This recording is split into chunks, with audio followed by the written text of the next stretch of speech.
ฐานิสตอรี่นำเสนอจันทราสดงตอนคนชั่วไร้หัวใจบท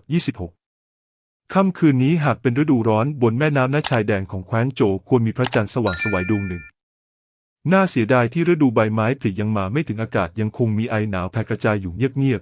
ๆหิมะปลิวเข้ามาเป็นพักๆตกลงบนใบหน้าของฐานไถจิ้นเขายกมือขึ้นปัดออกและเดินเข้าไปนั่งบนเก้าอี้สูงอ้างว้างหน้าไม้ถูกโยนลงไปในน้ำเพราะหลีซูข้างกายเขามีพึ่งอัคคีแดงหลายตัวเตรียมพร้อมจู่โจมพวกมันเจริญเติบโตจนมีขนาดเท่าครึ่งตัวคนดวงตาแดงฉานเสียงกระพือปีกสร้างความทรมานให้หูคนมากเป็นพิเศษผู้ติดตามหลายคนคุกเข่าแทบเท้าฐานไถจิ้นตัวสั่นงันงกอารมณ์ของฐานไถจิ้นกลับดูเหมือนไม่เลวทีเดียวนักพิณเล่าให้เขามาบรรเลงเพลงสักเพลงนักพิณในชุดขาวก้าวเข้ามาอย่างรวดเร็วและนั่งลงหน้าพิณโบราณองค์ชายอยากฟังเพลงเช่นใดฐานไถจิ้นกล่าวตอบเอาที่ชื่นมื่นเป็นมงคลหน่อยนักพิณผงกศีรษะด้วยใบหน้าซีดขาวเริ่มบรรเลงเพลงผ่านไปไม่นานจิงหลันอันปรากฏตัวนางสวมเสื้อคลุมขนจิ้งจอกสีขาวตลอดทั้งตัวในมือประคองเตาอุ่นไว้องค์ชายเรียกพบมีเรื่องสำคัญอันใดหรือฐานไถจิ้นพิจารณานางพลางเอ่ยว่าจิงหลันอันเจ้าแก่แล้วถึงได้เอาอย่างผู้อื่นทำเรื่องเลอะเลือนอย่างนั้นหรือบนเส้นผมของจิงหลันอันมีเส้นไหมสีเงินแซมอยู่ประปรายหลายเส้นริ้วรอยเล็กๆตรงหางตาก็ฟ้องว่านางมิใช่จิงหลันอันเมื่อ14 ปีก่อนนานแล้วนางไม่อ่อนเยาว์อีกแล้วเริ่มแก่เท่าร่วงโรยจิงหลันอันได้ยินคำพูดเช่นนี้ท่าทียังคงสงบฉะไหนจู่ๆองค์ชายจึงกล่าวเช่นนี้ฐานไถจิ้นตอบปีศาจหมาป่าที่ชีซุงส่งมาลูกกลอนในร่างมีพิษร้ายแรงน่าเสียดายที่ไม่อาจฆ่าได้ข้าถือว่าเจ้าแยกคนไม่ออกเพราะเหนื่อยล้าทั้งกายใจเลี่ยงมิได้ที่จะเกิดความผิดพลาดถึงอย่างไรก็เป็นเจ้าที่บอกข้างว่ามนุษย์ปกติผู้หนึ่งควรเรียนรู้ที่จะมองโลกในแง่ดีเรียนรู้ที่จะให้อภัยเขารู้สึกขบขันจึงยกมุมปากขึ้นเอ่ยแต่นางรำในคืนนี้ร่างกายถูกปลุกพิษ1รัติการตะวันฉายเจ้าจิงหลันอันจะผิดพลาดถึง2 หนอย่างนั้นหรือจิงหลันอันเงียบงันไม่พูดจาเจ้าอยากฆ่าทว่าเพราะอะไรล่ะท่ามกลางเสียงพินน้ำเสียงเขาสนเทศฐานไถจิ้นทำเหมือนในวัยเยาว์ถามด้วยท่าทางใคร่รู้อละถ่อมตนเจ้าเสียใจภายหลังที่ตอนนั้นสังหารเยเวียคงอีหรือนึกถึงมารดาข้าถูกแหวกอกฉีกท้องอีกแล้วจิงหลันอันสั่นศีรษะองค์ชายท่านไม่เข้าใจอะไรทั้งนั้นข้าก็ไม่จำเป็นต้องเข้าใจฐานไถจิ้นพูดเจ้าไม่เหมือนกับหลิวซื่อข้าจะไม่ทำให้เจ้าสมานนักพิณบรรเลงเพลงผิดไป1 เสียงฐานไถจิ้นคลี่ยิ้มนั่งพิงเก้าอี้อย่างเกียจคร้านใบหน้าฉายแววเสียดายหลันอันกูลาก่อนพึ่งอัคคีแดงบินตรงไปหาจิงหลันอันจิงหลันอันมิได้ขยับพึ่งอัคคีแดงกลับชนประการโปร่งใสอันหนึ่งมิอาจเดินหน้าต่อแม้แต่ก้าวเดียวบุรุษในชุดคลุมผ้าพรายสีม่วงอมแดงหัวเราะฮ่าเดินเข้ามาในห้องตัวหายนะแม้แต่จิงหลันอันเจ้าก็จะฆ่าจริงๆด้วยจิงหลันอันเองก็ใจอ่อนเยี่ยงสตรีอยากให้เจ้าได้แต่อย่างสบายยกประดับงดงามที่เอวเขาส่งเสียงทุ่งทีอาจไอเหี้ยมเกรียมบนคิ้วตาเข้มข้นรอยยิ้มบนหน้าฐานไถจิ้นหายไปพร้อมกับเอ่ยชื่อผู้มาฐานไถหมิงหลางคิดไม่ถึงว่าเจ้ายังจำเราได้ฐานไถหมิงหลางพูดก็ใช่เจ้าที่ใช้ชีวิตอยู่ในต้าสย่าอย่างต่ำต้อยยิ่งกว่าสุนัขและสุกรจะต้องอยากกลืนกินเลือดเนื้อของเราแน่กระนั้นความจริงพิสูจน์ให้เห็นว่าสัตว์ประหลาดย่อมเป็นสัตว์ประหลาดวันยังค่ำดูสิสุดท้ายแม้แต่จิงหลันอันก็ยังทรยศเจ้าจิงหลันอันก้มหน้าจนมองไม่เห็นสีหน้าอารมณ์ของนางฐานไถจิ้นหัวเราะเย็นชานิ้วมือเคาะเก้าอี้อีกาโลหิตสีดำพุ่งเข้ามาฐานไถหมิงหลังไม่ลนลานแม้แต่น้อยเจ้าตัวหายนะเรารู้ว่าเจ้าไม่เหมือนคนทั่วไปพระมารดาของเราเล่าว่าเจ้าฆ่าเราเฟยเพื่อที่จะเกิดมาเจ้าคิดว่าเรามาวันนี้มิได้เตรียมพร้อมล่วงหน้าหรือจิงหลันอันเปิดเผยจุดอ่อนของเจ้ากับเราหมดแล้วเจ้ารอความตายเถอะหลายคนที่ติดตามข้างกายเขาและมีลักษณะเหมือนนักพรตก้าวออกมานักพรตเท่าที่เป็นหัวหน้าเอ่ยขึ้นตั้งค่ายเหล่านักพรตแยกย้ายกันนั่งเป็นรูปแปดเหลี่ยมอย่างรวดเร็วในมือของแต่ละคนถือกระดิ่งสีทองแดงตอนที่นักพรตเท่าส่งยันออกไปนักพรตคนอื่นๆต่างสั่นกระดิ่งมือของนักพรตเท่าประคองกล่องหยกทรงสี่เหลี่ยมแผ่นยันลอยวงเวียนรอบกล่องหยกปากของนักพรตเท่าบริกรรมคาถาพึ่งอัคคีแดงและอีกาโลหิตถูกกระดิ่งตรึงไว้บินเข้าไปในกล่องหยกสลายกลายเป็นควันดำนักพรตเท่ารู้ว่าฐานไถจิ้นมิใช่มนุษย์ธรรมดาวิชาของพวกเขาไม่มีประโยชน์ดังนั้นจึงไม่ลงมือกับฐานไถจิ้นเพียงกำจัดสิ่งชั่วร้ายที่เขาสามารถบงการได้ให้สลายไปทีละอย่างอีกาโลหิตแผดเสียงร้องโหยหวนฐานไถจิ้นคิ้วตาเยือกเย็น รอบด้านมีผู้ติดตามชุดดำปรากฏตัวหลายคนองค์ชายฐานไถจิ้นไม่ลังเลแม้แต่น้อยไปอีกาโลหิตบินเข้ามากลุ่มใหญ่ดูเหมือนน้ำบนสีหมึกช่วยโอกาสตอนที่พวกมันถ่วงเวลาไว้ฐานไถจิ้นพยายามฝ่าออกไปฐานไถหมิงหลังคลี่ยิ้มชั่วร้ายจัดการไม่รู้ตั้งแต่เมื่อใดนักดาบนับไม่ทั่วล้อมห้องพักบนเรือไว้คนข้างกายฐานไถจิ้นสู้ไปถอยไปเมื่อคุ้มกันเขาไปถึงดาดฟ้าเรือก็เหลือเพียง2-3 คนเท่านั้นฐานไถหมิงหลังถือกระบี่ด้วยตนเองสังหารทหารที่พักดีเหล่านี้จนสิ้นชากเลือดของทหารกระเซ็นใส่ร่างของฐานไถจิ้นใบหน้าขาวๆซีดฐานไถหมิงหลังถีบเขาหนึ่งทีฐานไถจิ้นล้มลงบนพื้นเชื้อโศกโครกไม่เอาไหนเท้าของฐานไถหมิงหลังเหยียบไหล่ของเด็กหนุ่มชุดดำสวะผู้หนึ่งที่มิอาจฝึกยุทธหากไม่พึ่งคนอื่นเจ้าจะมีปัญญาทำอะไรได้มุมปากของฐานไถจิ้นมีเลือดหยดลงมาเขาไอเบาๆ2 ทีตอนข้าเสด็จพี่ใหญ่เขายังมีศักดิ์ศรีกว่าเจ้ามากกระดูกหัวเข่าถูกตีจนแตกเพราะไม่ยอมคุกเข่าฐานไถหมิงหลังใช้รองเท้าหุ้มแข้งเชยคางฐานไถจิ้นขึ้นมาส่วนเจ้า2 มือถูกบดจนเล็บปากก็ถูกเย็บตายตามไม่หลับได้ยินมาว่ามารดาเจ้าโรเฟยเป็นคนงามอันดับหนึ่งของไวโจที่ชื่อเสียงเรื่องลือไปทั่วล่าในตอนนั้นดูท่าทางของสวรรค์แอร์อย่างเจ้าซิมิสู้ไปเป็นองค์หญิงจริงๆเสียดีกว่าจะได้ใช้รูปชมปรนนิบัติคนที่เขาพามาต่างหัวเราะฮ่าเสียงดังจิงหลันอันวิ่งตามออกมาพิงกรอบประตูเห็นภาพนี้แล้วหลับตาลงหิมะยามค่ำคืนโปรยปลายลงมาโคมไฟริมแม่น้ำถูกจุดสว่าง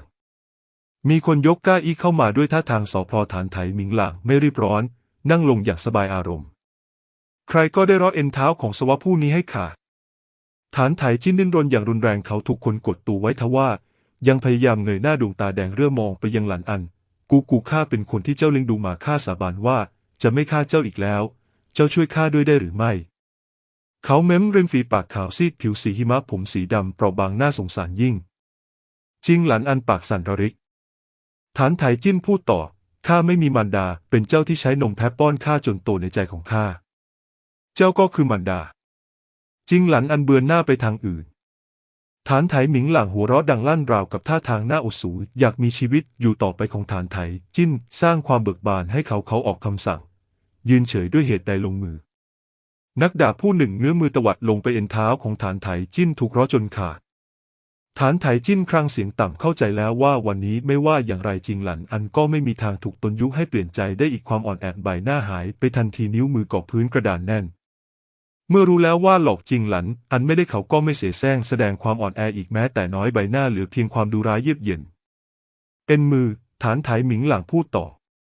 นักดาบเงื้อแขนร้อเอ็นมือของฐานไถจิ้นจนขาดอย่างแม่นยำครั้งนี้เด็กหนุ่มที่หมอบอยู่บนพื้นไม่ส่งเสียงสักแต่ใช้แขนพยุงตัวลานไปยังแคมเรือหางตาเขาเป็นสีแดงราวกับไม่รู้สึกถึงความเจ็บปวดคิดเพียงอยากมีชีวิตอยู่ต่อไปฐานไถจิ้นมองสายน้ำที่มีคลื่นสีขาวถมซัดพลันคิดถึงหลี่ซูซูที่กระโดดลงน้ำในวันนั้นหิมะเหม็นตกลงบนเส้นผมเขาเวลาเช่นนี้เขากลับหัวเราะออกมาเบาๆไม่รู้ว่านางตายไปแล้วหรือยังฐานไถหมิงหลังใจเย็นทีเดียวพูดกับจิงหลันอันผู้มีสีหน้าย่ำแย่ได้ยินว่าตัวหายนะผู้นี้ตั้งแต่เกิดมาไม่เคยร้องให้มาก่อนหลายวันก่อนเราได้ของวิเศษมาอย่างหนึ่งมีชื่อว่าเข็มน้ำแข็งนินแทงเข้าไปในตาคนแล้วคนผู้นั้นไม่เพียงตาบอดยังจะร้องให้โฮมไม่หยุดหลังจากไอเย็นเข้าสู่ร่างกายยังเปราะเหมือนน้ำแข็งอีกด้วยระหว่างที่พูดมีคนนำเข็มน้ำแข็งนินมามอบให้กดตัวเขาไว้เราจะควักลูกตาเขาด้วยตนเองเขาลุกขึ้นดินไปเหยียบหน้าอกฐานไถจิ้นแววตาของฐานไถจิ้นเย็นเยือกเขากวาดตามองจิงหลันอันอย่างเย็นชาสุดท้ายหยุดที่ฐานไถหมิงหลังเขากระอักเลือดออกมาคำหนึ่งเลือดย้อมริมฝีปากเขาจนแดงเขาอ้าปากรองรับเกล็ดหิมะที่ปลิวเข้ามาหิมะลายในปากเขาฐานไถจิ้นเริ่มหัวเราะเสียงดังน้ำเสียงเขาแหบทุ้มเหล่านักพรตที่ยืนอยู่ด้านข้างหนาวยะเยือกไปทั้งตัวฐานไถหมิงหลังรู้สึกขุ่นเคืองอย่างไร้สาเหตุเขาคลายมือเข็นน้ำแข็งนินพุ่งเข้าไปในตาซ้ายของฐานไถจิ้นเด็กหนุ่มบนพื้นร่างกายเกร็งกระตุกทว่ามุมปากยังคงรักษาแนวโค้งเดิมเหมือนตอนหัวเราะเสียงดังเลือดสดไหลทะลักไม่หยุดท้นออกมาจากตาข้างซ้ายของฐานไถจิ้นเขาอยากยกมือขึ้นโดยสัญชาตญาณกุมตาซ้ายที่มืดบอดเอาไว้ทว่าเอ็นมือถูกตัดจนขาดเขามิอาจยกมือขึ้นได้เกล็ดหิมะตกลงบนหน้าของเด็กหนุ่มฐานไถจิ้นตัวสั่นพลางหัวเราะเบาๆเหล่านักเพราะจิตใจกระวนกระวายอย่างไร้สาเหตุคนผู้หนึ่งที่เกิดมาไม่เคยหลั่งน้ำตาถูกตัด อ็นมือเอ็นเท้าจนกลายเป็นคนพิการเข็นน้ำแข็งนินแทงตาแล้วเขากลับเพียงหลั่งโลหิตเท่านั้นไม่มีน้ำตาหากมิใช่จิตใจแข็งแกร่งดุจหินผาก็คือเป็นคนบ้าผู้หนึ่งเด็กหนุ่มชุดดำประหนึ่งผีร้ายโลหิตอาบร่างแต่ยังคงยิ้มน้อยๆอย่างเย็นชาคล้ายกำลังเสียดสีคำพูดของฐานไทมิงหลางก่อนหน้านี้อย่างเงียบๆคำพูดที่บอกว่าเขามิสู้เกิดเป็นองค์หญิงใบหน้าของฐานไถหมิงหลางฉายแววชั่วร้ายอำมหิตหยิบเข็มน้ำแข็งอีกเล่มขึ้นมาเขายกมือขึ้นขณะกำลังจะทำลายดวงตาทั้งสองข้างของฐานไถจิ้นพริบตาถัดมาร่างกายพลันเจ็บแปลบแล้วล้มลงบนพื้นเจ้าฐานไถหมิงหลังหันกลับไปเห็นจิงหลันอันที่น้ำตาไหลนองเต็มหน้าจิงหลันอันพูดองครักษ์เย่อิงเผาอีเย่อยู่ที่ใดเงาเงียบงันกลุ่มหนึ่งทิ้งตัวลงบนเรือตั้งแต่เมื่อใดก็สุดรู้คุ้มกันองค์ชายจากไปองครักษ์เย่อิงเริ่มฆ่าคนของฐานไถหมิงหลังนักดาบชูอาวุธต่อสู้ริมฝีปากของฐานไถหมิงหลังดำคล้ำมองจิงหลันอันอย่างอันตรายพลางเอ่ยเสียงเฉียบกล้าทรยศข้าเจ้าไม่กลัวบุตรชายเจ้าจะตายหรือไรจิงหลันอันแววตาหว่างเปล่าสิ้นห่วงไม่เอ่ยอะไรเดินไปประคองฐานไถจิ้นขึ้นมาข้าผิดต่อท่านองค์ชายหรือเกิดการสั่นสะเทือนบรรดานักพรตเท่าไม่รู้ใช้วิธีการใดย้ายฐานไถหมิงหลังไปยังเรืออีกลำฐานไถหมิงหลังโมโหแทบคลั่งหลังจากได้รับการคุ้มกันจากผู้ใต้บังคับบัญชาแล้วเขาเอ่ยสั่งระเบิดพวกเขาให้ตายจิงหลันอันหยิบกุญแจผิงอันออกจากแขนเสื้อวางไว้บนอกของฐานไถจิ้น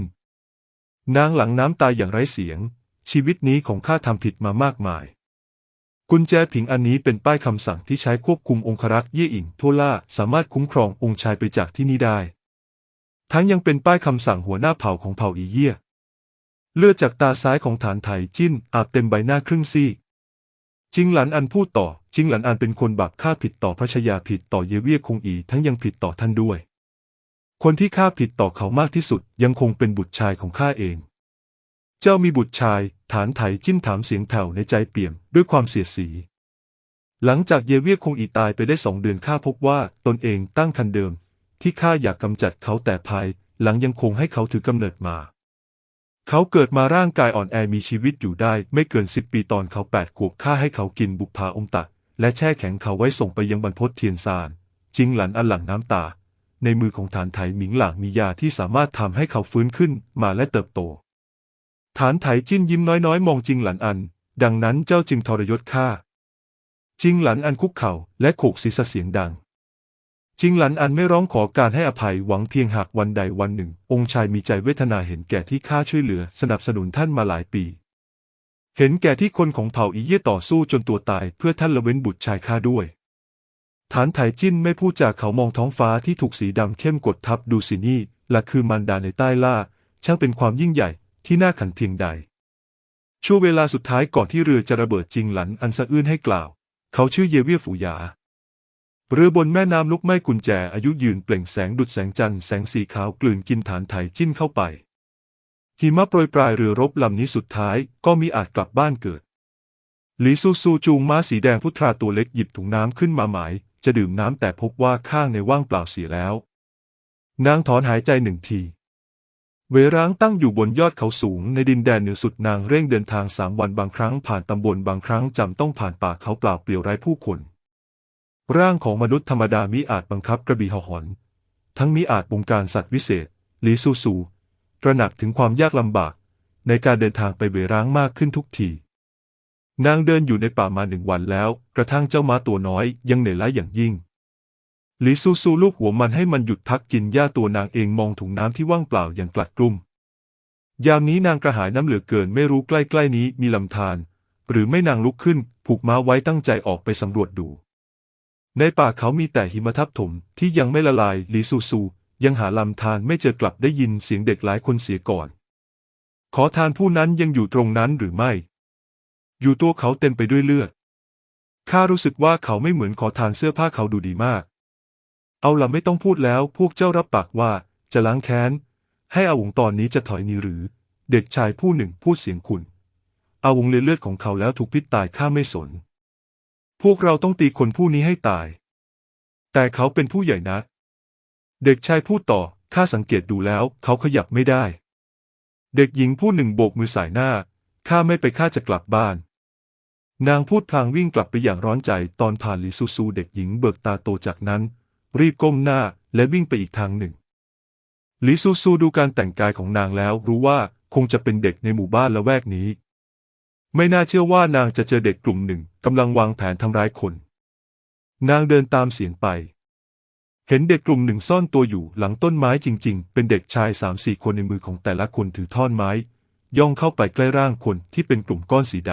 ำ คนผู้นั้นนอนคว่ำบนพื้นเงียบสนิทไร้เสียงหิมะที่ทับถมกลบร่างเขาไป1 ใน 4 สวนมีคนปาหินใส่เขาแต่เขายังแน่นิ่งไม่ขยับ